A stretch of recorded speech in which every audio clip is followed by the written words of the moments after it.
No, perché si aveva come l'impressione che la tua possibilità di andare a Roma a lavorare No, con Galà è un messaggio magari che tu hai inviato ai tuoi no, no, uomini no, del no, no. centrodestra per dire ragazzi guardate che se voi non mi appoggiate tutti assieme correte il rischio che mi perdete, Ma perdete la mia professionalità. no, io ho messo la mia disponibilità, l'ho messa l'anno scorso,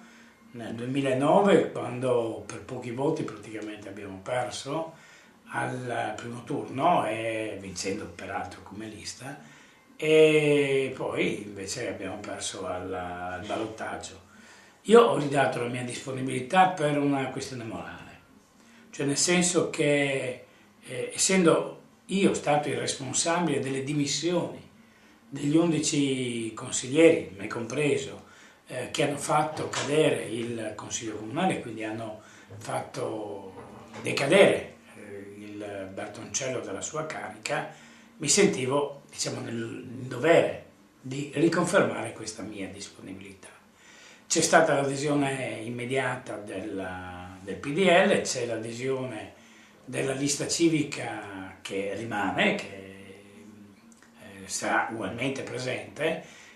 come c'è stata un'adesione di massima della Lega. Non è ancora ufficializzata la candidatura perché la candidatura arriverà, penso, dopo il 2 febbraio. Voi sapete che il 2 febbraio c'è l'ultimo